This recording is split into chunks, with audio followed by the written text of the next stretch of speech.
Nós estamos na nossa 17ª, daqui a pouco eu não consigo nem mais falar, né? 17ª mensagem a respeito de conhecer Jesus, o Filho de Deus. E, como sempre, né, eu dou um feedback para a igreja do que eu tenho visto nas células.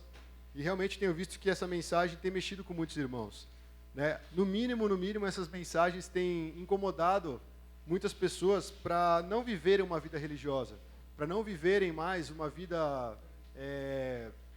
se preocupando só em cumprir regras, mas de realmente conhecer o nosso Senhor, né? E também, eu não sei se vocês lembram, espero que sim, eu falei uma vez sobre um versículo de Hebreus, que é para nós nos incentivarmos, né, no dia de hoje, a fazer a obra de Deus.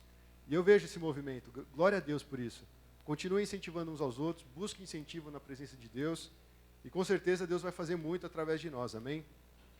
E nessa tarde, mesmo não estando ali pronto o PowerPoint, né, deu um probleminha ali, isso é o de menos, nós temos as nossas Bíblias, né, nós temos os celulares, então eu gostaria que todo mundo abrisse num trecho de João 14. Lá nós vamos ler alguns trechos, e antes de começar a ler, né, eu gostaria de fazer uma introdução, porque nós vamos falar hoje que Jesus é o caminho, a verdade e a vida. Essa é uma declaração que Jesus faz no capítulo 14, e, na verdade, é o penúltimo dos 7 eu sou que a gente encontra em João. Né, nós estávamos falando que no Evangelho de João, Jesus citou 7 vezes o eu sou, fazendo uma alusão, fazendo uma comparação com o que Deus falou para Moisés, revelando a pessoa dele, revelando quem de fato ele é. E aí, de repente, você guardou aí no seu coração, Jesus é o pão da vida, Jesus é a luz do mundo, agora Jesus é o caminho, a verdade e a vida, né? E isso tudo é importante para a nossa caminhada cristã. E hoje, talvez, seja uma declaração de Jesus que é fundamental para a nossa vida nesses tempos que nós estamos vivendo. Ele é o caminho, ele é a verdade e ele também é a vida. Eu gostaria de fazer uma retrospectiva dos momentos marcantes de Jesus até aqui, né? Essas são as últimas horas do Messias. Aí eu vou trazer um pouquinho antes a história, quando ele pegou um burrinho e entrou em Jerusalém. Enquanto ele entrava em Jerusalém, o povo aclamava, ó o rei chegando, né, Hosana e tal, todo mundo clamando Jesus, aquele alvoroço na cidade. E depois disso, Jesus começa a predizer o seu sofrimento, a sua morte. E até lá, muitos religiosos, muitos fariseus, muitos mestres da lei, eles ainda não criam, mesmo tendo visto tantos sinais a partir de Cristo. Eles continuavam negando o Senhor e negando o caráter messiânico de Jesus, né? Aí no cenáculo nós vimos que durante o jantar Jesus foi lá e lavou os pés de cada discípulo, né? Nesse mesmo jantar, nesse lavar dos pés que representa a purificação espiritual, ele declarou que dentre eles tinha um que iria traí-lo. Então imagina a atenção dos discípulos. Então os 12 reunidos, Jesus lavando o pé dos 12, e ele fala, um de vocês vai me trair. E mais, tem um aqui que anda muito perto de mim, que vai desertar. Ele vai me negar 3 vezes. Então esse é o cenário que existe para esse momento em que Jesus vai fazer essa declaração. Pensa no momento tenso. Jesus está indo morrer, Jesus vai passar por muito sofrimento, ele está sendo negado pelos seus, ele está sendo abandonado, ele está sendo traído. É muita emoção para pouco tempo, não é? Imagina. Só que aí Jesus, em João 14, traz um discurso de paz. Jesus traz um discurso no sentido assim de querer aliviar as preocupações e as ansiedades dos discípulos. Imagina, ele falando assim, ó, eu vou sofrer várias chibatadas, eu vou ser cuspido, vão enfiar uma coroa de espinhos na minha cabeça, meu sangue vai escorrer por todo o corpo, vão me furar com uma lança, eles vão me bater no caminho até o lugar onde eu vou ser crucificado, e depois vocês vão sair fora, vocês vão me abandonar, mas ainda assim eu tenho uma palavra para vocês. E ele dá o último discurso, um dos últimos discursos, né? Nós já vimos, a última atividade de Jesus foi lavar os pés para servir de exemplo. E agora João 14 é um dos últimos discursos de Jesus, e a preocupação de Jesus, se é que ele era preocupado com alguma coisa, era de aliviar o coração de cada discípulo. Então, eu creio que João 14 é um trecho que vem em boa hora. Nesse trecho de aflição, nesse trecho de preocupação, de ansiedade, ele quer trazer segurança e paz para os discípulos, né? E tudo começa com Tomé tendo uma dúvida sobre o caminho. Qual o caminho que a gente tem que perseguir? E aí a gente vê a declaração de Jesus, né? Eu sou o caminho, a verdade e a vida, ninguém vem ao Pai a não ser por mim. Esse mesmo discurso que Jesus fez em João 14, ele presta para a gente hoje. Ele se aplica na nossa vida hoje. Eu estava lendo algumas matérias na Folha sobre o governo, sobre a situação econômica do país. E, sinceramente, cara, se você é um cara ligado nas mínimas coisas, uma certa preocupaçãozinha pode passar pelo teu coração. Porque a gente vê que não está tudo bem no nosso país. Não só no país, no mundo todo. Então, eu creio que essa mensagem de Jesus ela é muito relevante para nós, irmãos. É uma mensagem onde Jesus vê a ansiedade do nosso coração, vê a preocupação, e aí ele vai trazer uma mensagem direcionada para nos tranquilizar. Então nós vamos, nessa mensagem, expressar o que Jesus quis dizer com essa afirmação. Eu sou o caminho, a verdade e a vida. Nós vamos separar em 3 partes para facilitar. Não necessariamente nós vamos seguir falando Jesus é o caminho, ele é a verdade e a vida. Se você for pegar o boletim, nós vamos falar ele é o caminho, a vida e a verdade. Mas isso tudo só para considerar a sequência do texto e fazer a aplicação correta, tá, do texto. Então, a ordem, na verdade, não importa. O que importa é que ele, de fato, é o caminho, a verdade e a vida. Se você não entendeu, abre o seu boletim e você vai ver a ordem dos pontos. Aí fica bem claro. Então, vamos ler João 14, de 1 a 14. Não, tudo bem, eu vou ler aqui na Bíblia. Todo mundo tem Bíblia aí, irmãos? Se você não tem, senta com alguém que tem. Ou se você tem ela decorado, glória a Deus, depois você me ensina aí.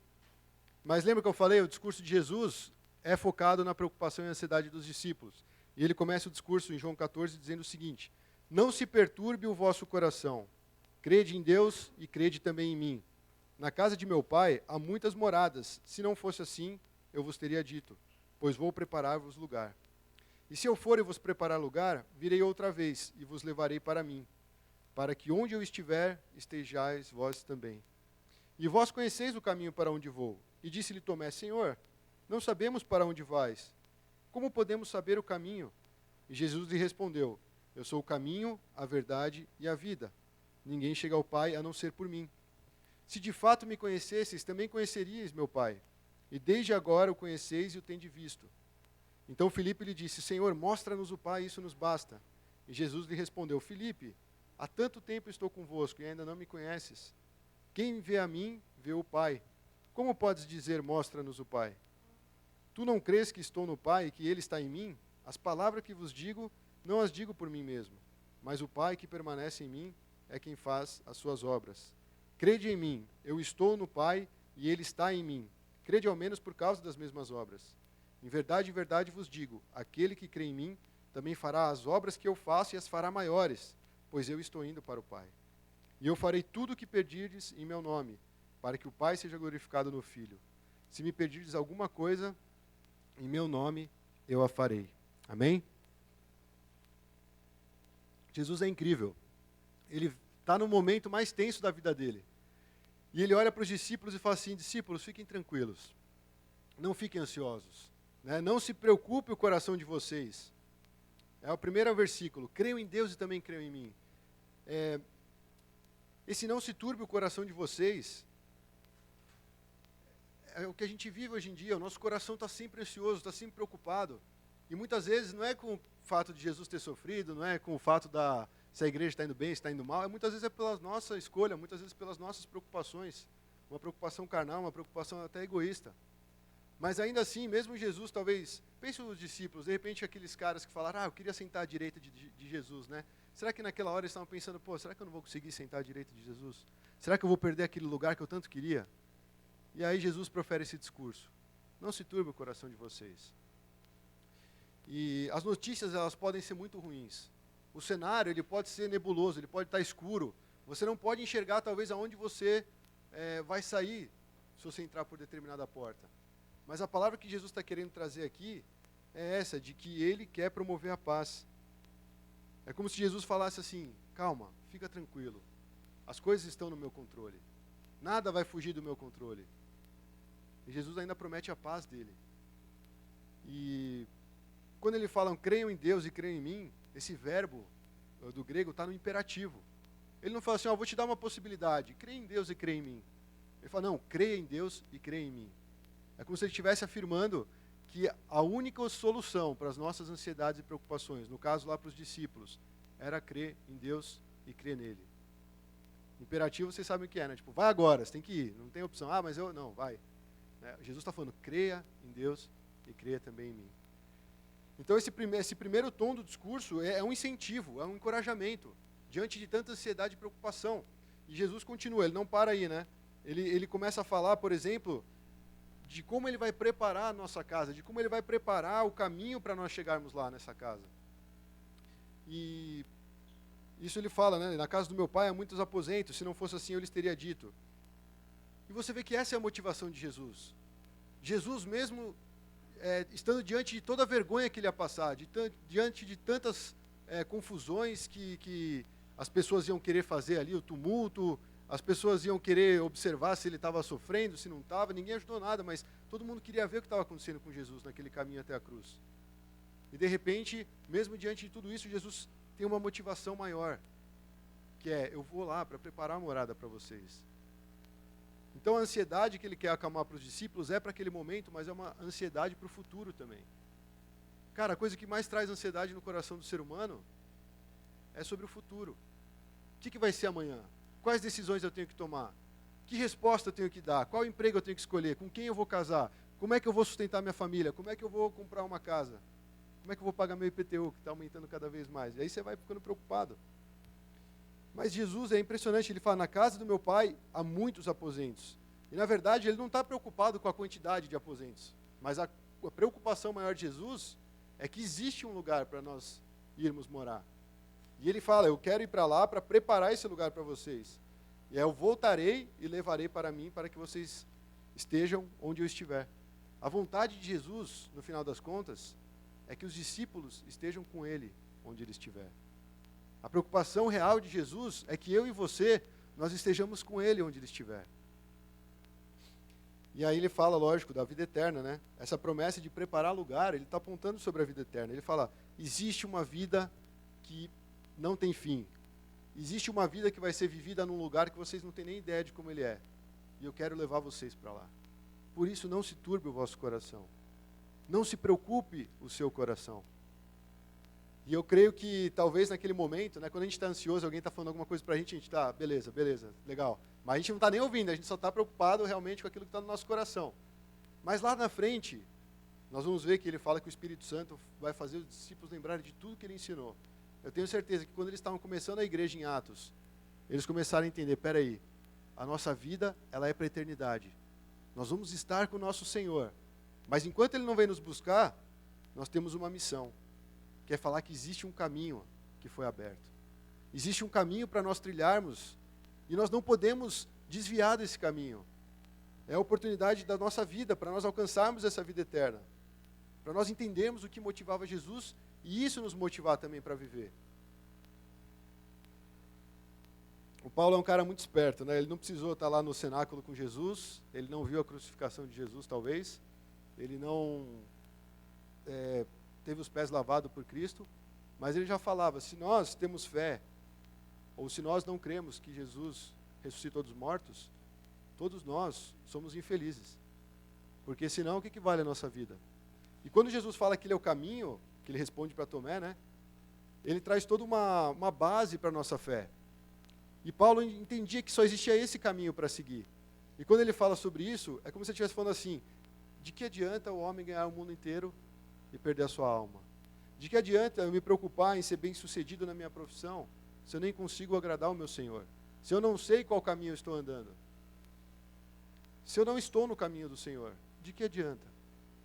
Aí sim o coração vai ficar bem preocupado, porque você não sabe aonde vai dar, ou melhor, você sabe, talvez só não queira encarar qual vai ser o final de tudo isso. Mas Jesus ele estava falando para os discípulos, eu vou garantir para vocês um lugar, e vocês vão viver lá eternamente. E eu vou vir buscar vocês. E aí a questão do Tomé é muito interessante. Eu, na verdade, citei o Tomé no começo, mas nós vamos ver 3 pessoas que levantaram alguma questão para Jesus nesse texto bíblico. O primeiro foi Tomé, falando, mas eu não sei qual é o caminho, nós não sabemos qual é o caminho. E aí Jesus responde. O segundo é o Filipe. O Filipe também faz uma intervenção no discurso. E por último, Judas, não Iscariotes, né? Ele também faz ele levanta uma questão para Jesus. Mas aqui nesse ponto sobre o caminho, Quando ele fala para Tomé, é quase como se ele estivesse falando assim, Tomé, está tão visível, né? Ele fala, Senhor, nós não sabemos para onde vais, e como podemos saber o caminho? E aí Jesus falou, eu sou o caminho. Vocês conhecem o caminho, vocês sabem qual é o caminho. Então basta seguir por ele. E esse caminho, na verdade, estava oculto por gerações. As pessoas andavam em trevas, as pessoas não sabiam para onde ir. Os próprios religiosos achavam que agradava a Deus com tantas regras, e eles não conseguiam alcançar Deus. É como se não existisse, chegava num momento em que aquele caminho era um abismo. Eles não conseguiriam chegar do outro lado. E de repente Jesus está falando, eu sou o caminho. Por onde nós temos andado, irmãos? Qual caminho nós temos adotado para a nossa vida? Por onde tem andado os seus pés? É uma pergunta para a gente fazer. Porque a gente sabe, é o versículo mais famoso, talvez, depois de João 3,16. Jesus falou, eu sou o caminho, a verdade e a vida. Meu, se ele é o caminho, você está perdido, vai para esse caminho. É esse caminho que vai te levar e por um lugar de certeza, que vai tirar a ansiedade do coração, que vai te deixar despreocupado. Ele é o caminho. Uma outra coisa, né, quando ele fala sobre preparar lugar no céu, o Filipe entra e fala assim, mas nos mostra o Pai, isso nos basta. O Filipe ainda tinha muita religiosidade dentro dele. Porque não sei se vocês se recordam, mas o judaísmo, os hebreus, na verdade, a religião deles é monoteísta. Só existe o Deus, Pai. E aí, de repente, Jesus aparece como Filho de Deus, o Filho do homem, o Messias, e Filipe está olhando para ele e fala assim, um dia esse cara vai nos mostrar o Pai, e isso vai nos bastar, eu vou ficar satisfeito. E quando ele vira para Jesus e fala, Jesus, você está falando que você é o caminho, você está falando que você vai preparar a morada e tal, que nós um dia estaremos lá, mas só mostra o Pai que isso basta. Ou então, uma oração que a gente faz normalmente, Senhor, eu só preciso sentir o Senhor me tocando e meus problemas estão resolvidos, né? É mais ou menos essa a oração do Filipe. Uma oração assim, de querer se preencher, de querer se sentir pleno.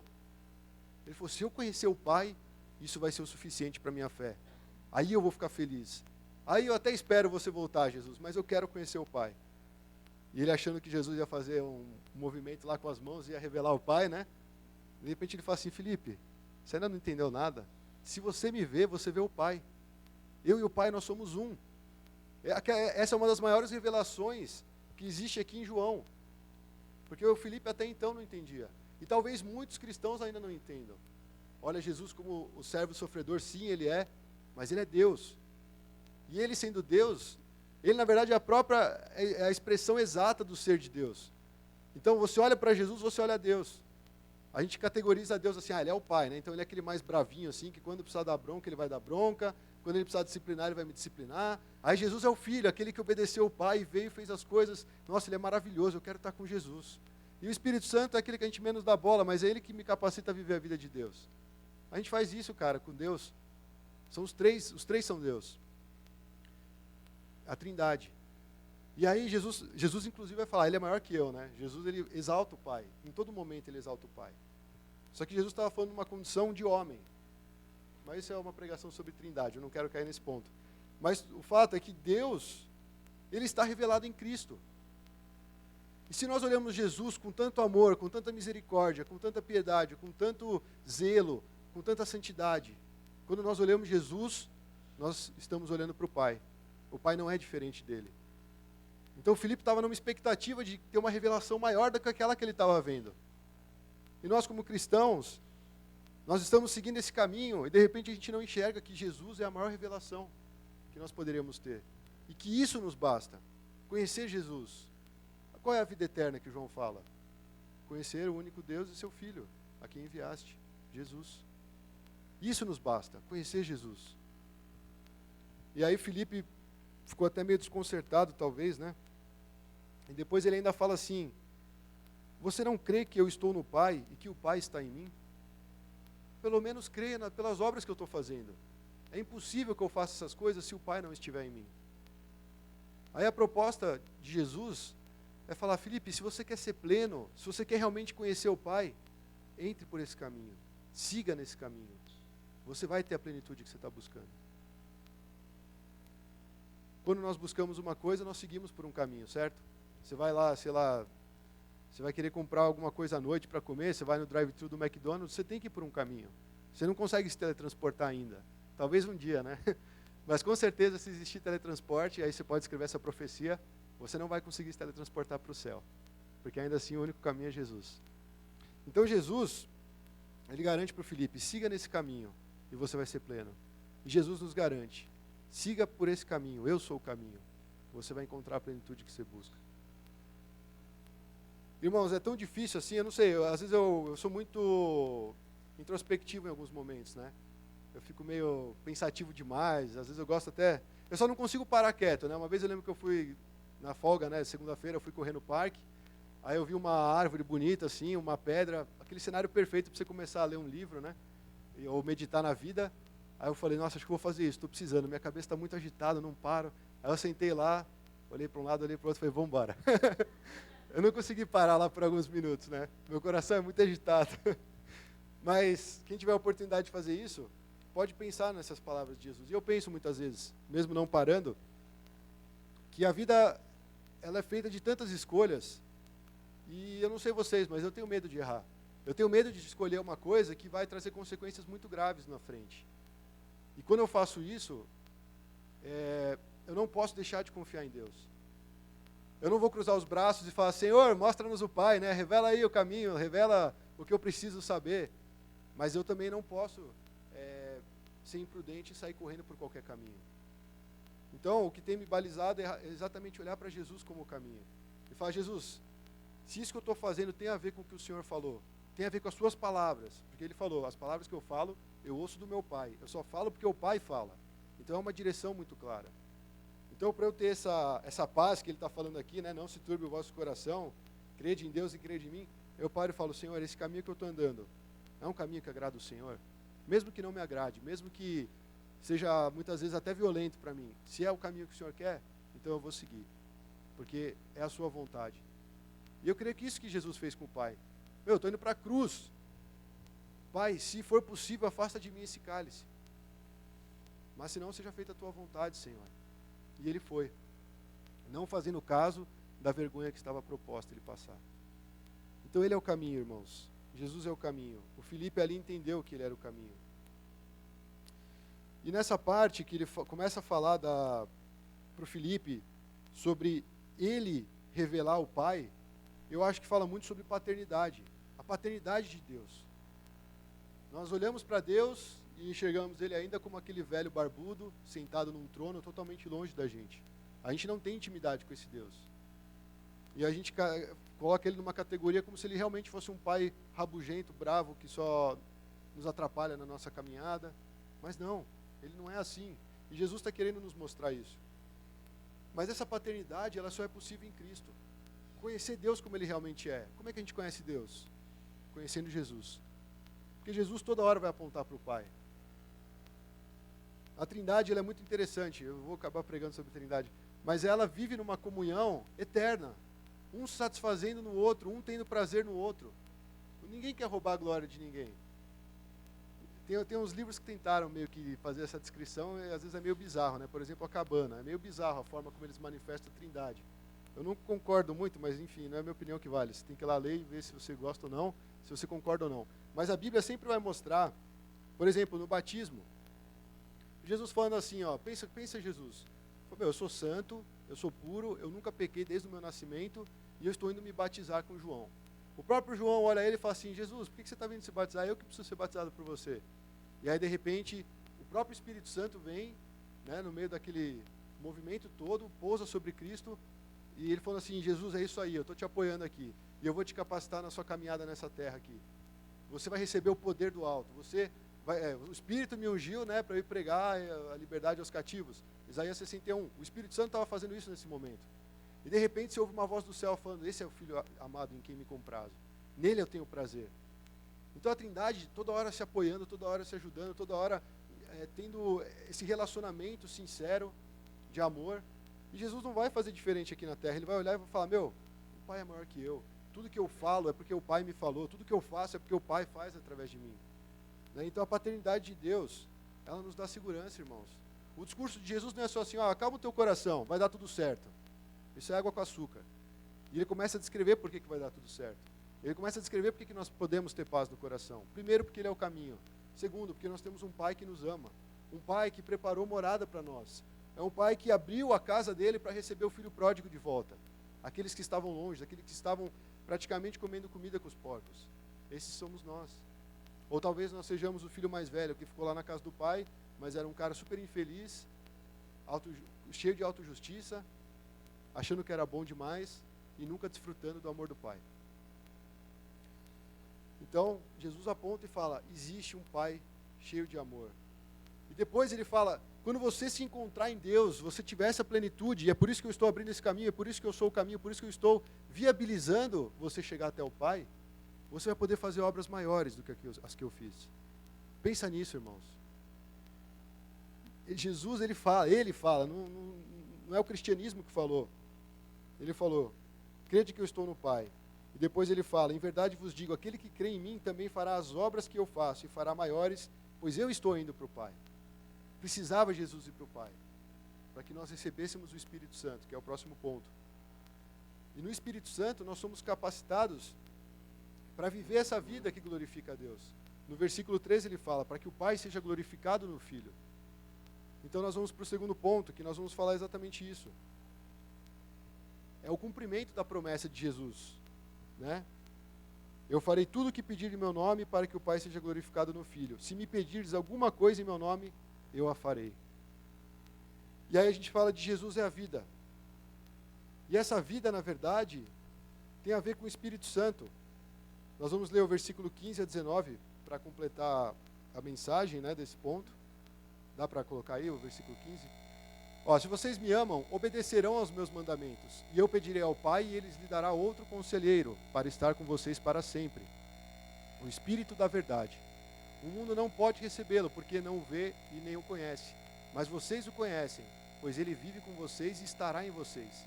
Não os deixarei órfãos, voltarei para vocês.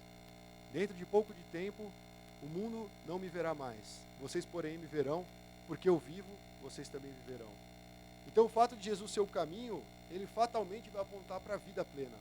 E essa vida ela só pode ser vivida no poder do Espírito Santo, que é esse consolador, é o conselheiro. É a palavra também do original, ele coloca alguém que está ao nosso lado, alguém que defende a nossa causa, alguém que está sempre pronto a nos ajudar. Você já se perguntou por que Jesus, sendo Deus, ele se retirou tantas vezes para orar em segredo? Tipo, ele é louco, ele vai conversar com ele mesmo? Como é que é isso? Jesus tinha necessidade de chegar e ficar sozinho com o Pai e deixar que o Espírito Santo renovasse a vida dele. Ele era um ser humano, ele sentiu fome, ele sentiu sede, ele sentiu cansaço, ele chorou. E Jesus, naquele momento, ele precisava ficar sozinho com o Pai. E vocês perceberam que interessante? Ele fala assim, no versículo 18, não vos deixarei órfãos. Nós acabamos de falar da paternidade de Deus. A vontade de Deus é que os filhos voltem para casa. E essa casa é o próprio Jesus que falou que ia preparar para nós. Então o Espírito Santo vindo, como ele falou, se vocês crerem nas minhas palavras, eu rogarei ao Pai e ele lhes dará outro consolador, para que fique sempre convosco. Jesus é a vida, mas para a gente viver essa vida, a gente precisa estar cheio do Espírito Santo. Estar cheio do Espírito Santo, na verdade, é você olhar para Jesus e falar, isso é uma vida cheia do Espírito Santo. Não é uma vida que você tem visão de ver anjo pulando, voando, correndo, ver demônio, fazer curas, fazer milagres. Isso nunca vai trazer evidência de que você de fato é salvo. O que vai trazer uma evidência de você ser salvo ou não é se o Espírito Santo habita em você. Se você é filho de Deus, se você crê em Jesus. Então nós temos que entender isso. O Senhor, praticamente, ele falou, eu preciso ir, primeiro para preparar essa morada para vocês chegarem e voltarem para o lar de vocês. E segundo, eu preciso ir porque aí vai vir o Consolador, vai vir o Espírito Santo, e ele vai habitar no meio de vocês. E vocês serão capacitados para viver a obra que eu tenho lá na terra para ser feita. Então os discípulos aqui estão recebendo bênção e nem sabem. Eles ainda continuam preocupados, nossa, mas Jesus lavou meus pés. Mas Jesus já está falando coisas que são coisas que vão firmar a paz deles, que vão firmar a fé deles em Cristo. Então ele fala, eu sou a vida. Jesus falou, eu sou a vida. Venha até mim para você viver essa vida. E isso é uma pergunta, como é que nós temos vivido a nossa vida aqui na Terra? Teve uma célula recentemente, eu achei muito interessante, né? E realmente foi feito um confronto. Como é que a gente vive todos os dias que estão propostos na semana? Porque domingo é 1, 2, 3 horas do dia que você passa aqui, você abraça todo mundo, você sai feliz, muitas vezes você talvez disfarce alguma coisa, mas o Espírito Santo conhece teu coração, conhece o meu coração. E Ele vai estar sempre assim disposto a se aproximar de nós, como um pai, e falar: filho, o que está acontecendo? Como é que você tem lidado com a sua vida? Por quais caminhos você tem andado? Então o pai quer sempre reconciliar com o filho. Jesus fez isso. Por isso que ele fala: eu sou a vida. É uma vida que tem sentido, uma vida que tem significado. Uma vida que não se perde por qualquer coisa. O Espírito Santo foi enviado para nós e confirma e testifica que nós somos filhos de Deus. O Espírito Santo, ele testifica que nós somos filhos de Deus. Se eu não me engano, está em Romanos. Então, o Espírito Santo, ele não vem só nos capacitar a viver uma vida santa, como se você tem que se preocupar todos os dias da sua vida se você está pecando ou não. Mas ele veio para confirmar: você é filho de Deus. Na sua caminhada aqui, você está andando nesse caminho, você está tendo a vida de Cristo, você vai chegar neste lugar que foi preparado para você. Pensa que você é um cara viajante aí, você foi para a China, passou meses lá, e quando você volta, sua mãe arrumou todo o seu quarto, botou uma caixa de chocolate, tudo que você mais gosta ali. É como se fosse essa ilustração. Jesus foi para o céu e está preparando a nossa casa, para nos receber de volta. E é o Espírito Santo que vai estar conosco até o dia em que Jesus voltar. E Ele nos dá a capacitação para viver a vida que agrada ao Senhor, para que o Pai seja glorificado através de nossas vidas. Isso, irmãos, é muito importante que não seja só um conteúdo. Ah, legal, anotei aqui e guardei na minha mente que o cristão, ele é um filho de Deus que vai ser capacitado para viver até Jesus voltar. Não, isso é para acontecer na prática. Se nós temos dificuldade de viver a vida cristã, Espírito Santo, estou aqui. Me enche, me preenche, sabe? Muda meu ser, muda o meu coração. No momento em que eu for ler a Tua palavra, Senhor, fala comigo, me revela a Tua vontade. É o Espírito Santo que faz isso. Você pode ter o melhor discipulador, o cara mais crente do teu lado.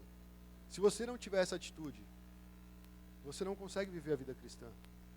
É o momento em que você tem que chegar e falar: Senhor, eu quero receber o Espírito da verdade, porque Ele vai me permitir viver a vida que o Senhor tem para mim. É uma decisão pessoal. É uma escolha que cada um de nós precisa necessariamente assumir na vida cristã. Fala: Senhor, eu quero. É essa vida que o Senhor promete para mim? É essa vida que o Senhor promete para aqueles que te seguem? Então eu quero, Senhor. Isso nos dá a consciência de que Cristo habita em nós. E nós somos mais que vencedores em Cristo Jesus. O Senhor nos dá vitória em todas as áreas. Mas nós precisamos receber essa vida. João 6, remetendo um pouquinho mais para trás, num dos nossos estudos, João 6, 63 falou: o Espírito dá vida, e a carne não produz nada que se aproveite. As palavras que eu lhes disse são Espírito e vida. Então o Espírito Santo é que nos dá vida. Fala: legal, Jesus é a vida, mas e daí? A questão é, nós estamos vivendo essa vida? Isso que está proposto para nós estamos conseguindo trazer para a nossa prática diária? E é isso que o Espírito Santo faz. Ele realmente planta essa semente em nós, Ele cuida, Ele vai trabalhando nela até que ela dê fruto. E aí nós temos o fruto do Espírito. E, na verdade, se você pegar o fruto do Espírito, aquilo lá nada mais é do que Jesus. Quem é que tem aquelas características? É o próprio Cristo. Então, quando ele fala: desenvolva aí o fruto do Espírito na sua vida, é exatamente isso. Desenvolver a vida de Cristo em nós. Então, como ele disse, né? Porque eu vivo, vocês também viverão. É um padrão a ser seguido. É um padrão que nós não seguiremos por nossas forças somente. Nós temos a decisão, nós temos o posicionamento, mas é aquele renovar diário na presença do Senhor. Um pouquinho adiante, vamos para o ponto 3, onde a gente fala que Jesus é a verdade.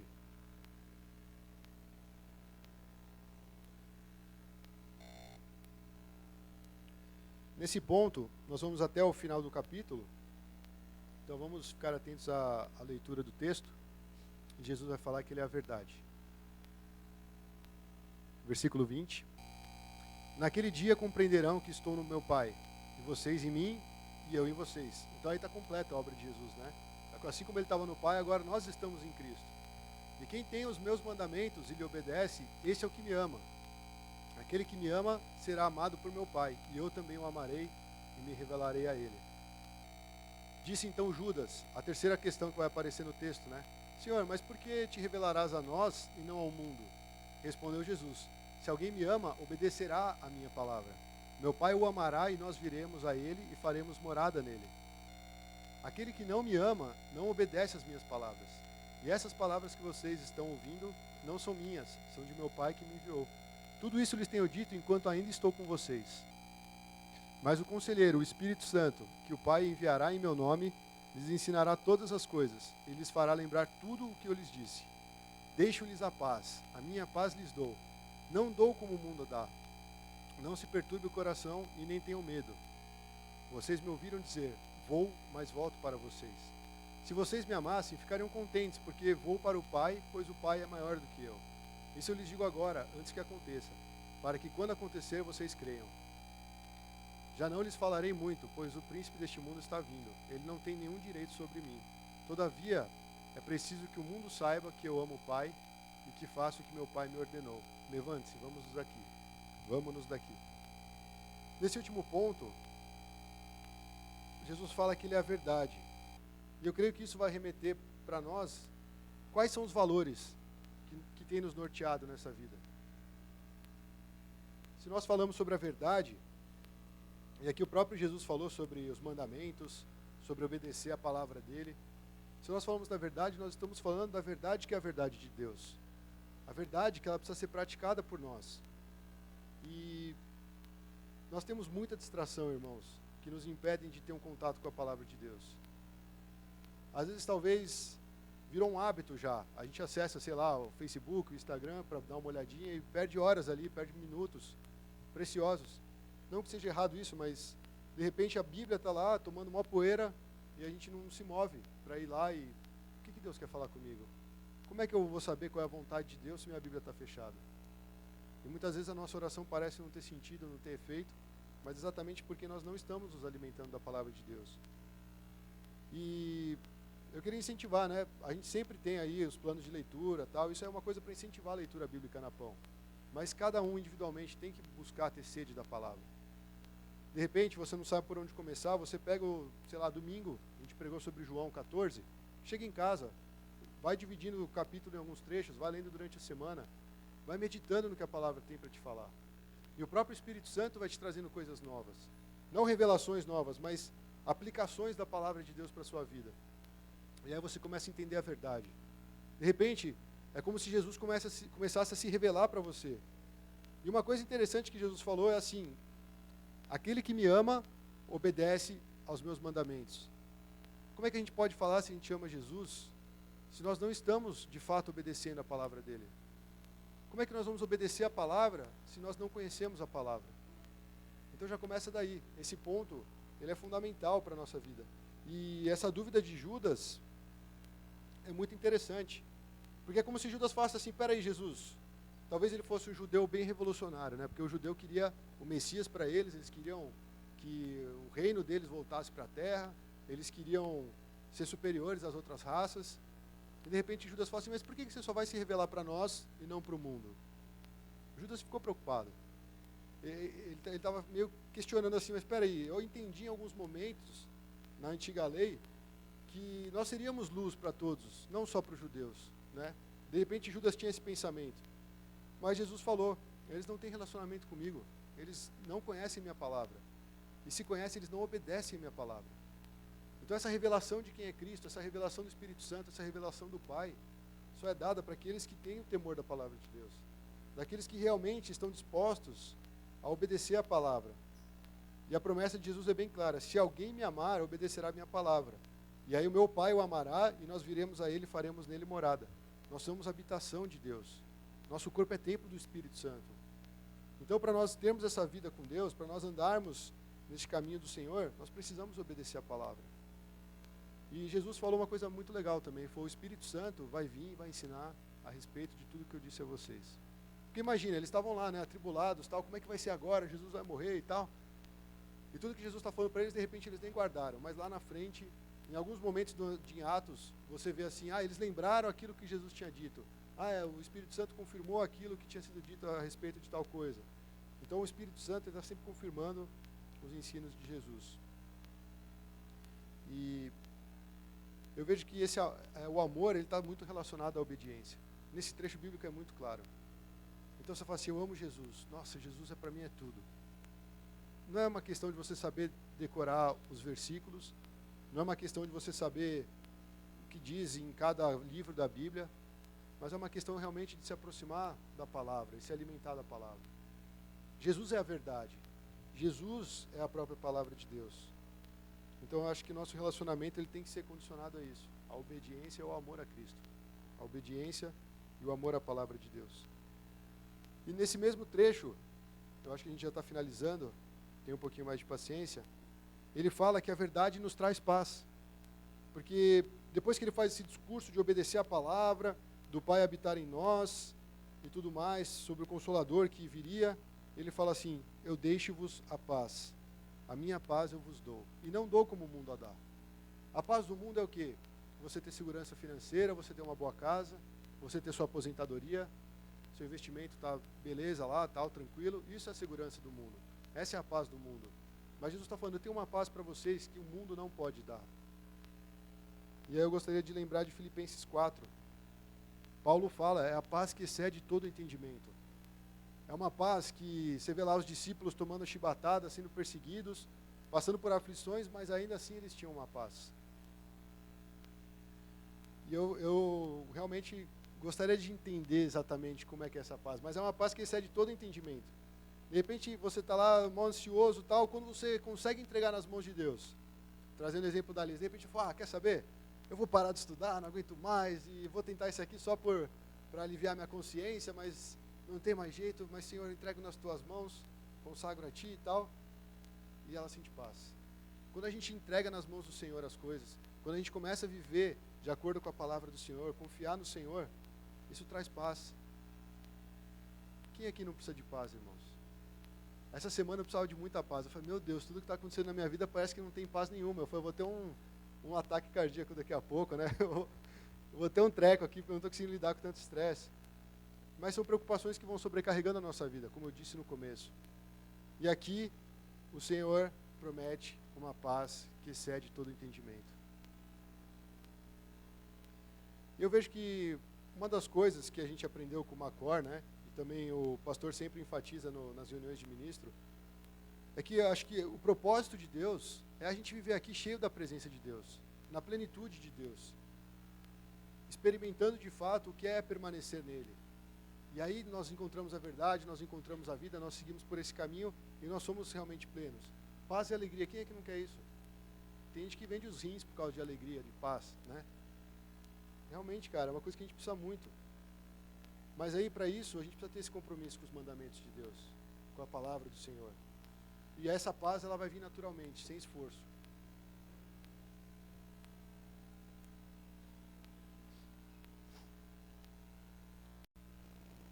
Por último, esse trecho que ele fala aqui no final, ó, vocês me ouviram dizer, vou, mas volto para vocês. Se vocês me amassem, ficariam contentes porque vou para o Pai, pois o Pai é maior do que eu. Ele está falando de um relacionamento verdadeiro. Jesus está falando, eu preciso voltar para o meu Pai. Vocês não estão entendendo. Se vocês entendessem, vocês ficariam alegres. Porque eu indo para o Pai, as coisas vão ser completas. A obra vai ser feita. Se você entender isso, meus discípulos, vocês ficariam muito alegres. E aí ele antecipa para que eles creiam, né? Ele antecipa essas informações para que quando acontecesse, eles acreditassem em tudo que Jesus falou.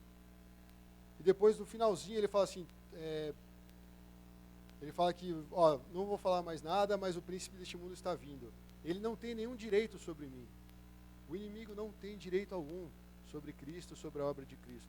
Ele não pode reivindicar nada. A única coisa que ele tem é o direito de permanecer calado, né, como falam. E ele fala assim, todavia é preciso que o mundo saiba que eu amo o Pai e que faço o que meu Pai me ordenou. Isso aqui é a cartada final para falar, eu vou para aquela cruz, porque se eu não for, eu não vou me revelar para as pessoas como o caminho, a verdade e a vida. Jesus chegou num ponto e ele falou assim, eu vou porque o Pai me ordenou. Eu tenho esse relacionamento verdadeiro com Deus. Eu estou em Deus. O Espírito Santo me capacitou, me ungiu. E eu vou cumprir a vontade do Senhor. Determinação, irmãos, para andar nesse caminho. Determinação para abraçar essa vida e para viver essa verdade, que é Cristo. Eu vejo que, mesmo diante das dúvidas que os discípulos tiveram, Tomé perguntou assim: qual que é o caminho, Jesus? O Filipe talvez perguntou: não tem um atalho? Né? É só mostrar o Pai que basta. E o Judas lá: mas por que você não vai se manifestar ao mundo? Tantas dúvidas, né? Mas a resposta que Jesus dá para todas essas questões é: eu sou o caminho, a verdade e a vida. Ninguém pode ir ao Pai a não ser por mim. Na verdade ele fala: ninguém vem ao Pai.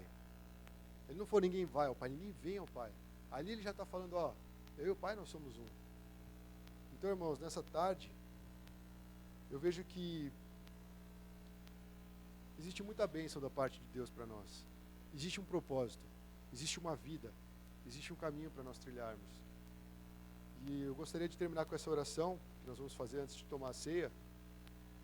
E talvez durante a ceia nós possamos meditar nisso. O que implica seguir Jesus? De que forma isso impacta a minha vida? Ou como tem impactado, se de fato eu tenho seguido por esse caminho? Eu tenho abraçado essa vida, eu tenho vivido essa vida? E eu conheço a verdade? Eu tenho lutado em favor da verdade? Eu tenho procurado conhecer a verdade? Vamos orar.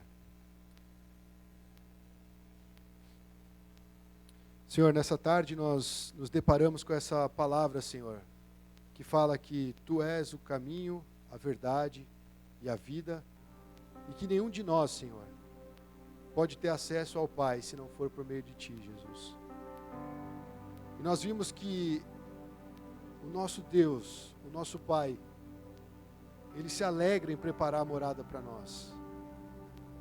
Eu sei que o Senhor aguarda ansiosamente, Senhor, um encontro pleno contigo. A Tua noiva chegando até o Senhor. O Teu corpo, Senhor. Eu sei, Jesus, que o nosso coração também, de uma certa forma, aguarda por isso, Deus. Mas talvez durante a nossa caminhada aqui nós esquecemos tantas coisas, Senhor. Mesmo tendo o Espírito Santo nos ensinando. Mesmo tendo o Espírito Santo nos fazendo lembrar de todas as coisas, Senhor. E eu quero orar para que nessa tarde, Senhor, o Espírito Santo confirme a cada um de nós. O Espírito Santo toque cada um de nós. E nos traga convicção do que é andar neste caminho. De qual é a vida que nos está proposta. De qual verdade nós temos dado ouvido, Senhor. Espírito Santo, aqui está a sua igreja. E nós queremos dizer que és bem-vindo para atuar em nosso meio, Senhor. Para mudar o nosso ser e nos fazer conforme a imagem do Filho de Deus. Para que as características de Jesus estejam em nós, Senhor.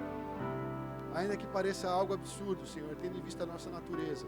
Tendo em vista os nossos pensamentos e os nossos desvios aqui na terra, Senhor. A Tua proposta é que nós sejamos como Teu Filho, Senhor. Jesus, que a gente possa glorificar o Teu nome através do nosso viver, Senhor. Que a nossa mente, Senhor, esteja disposta a ter um contato maior com a Tua palavra, Senhor. Que essa palavra venha mudar o nosso coração, as nossas prioridades, Senhor, os nossos sonhos. E que os nossos pés, Senhor, se apressem a seguir por esse caminho, o único e vivo caminho que foi aberto por Jesus. Senhor, nós queremos viver a vida que o Senhor tem para nós. Nos corrige, Senhor, naquilo que nós temos falhado, Senhor. Porque o Senhor disciplina o filho a quem ama. E se não há disciplina sobre nós, Senhor, nós não somos filhos.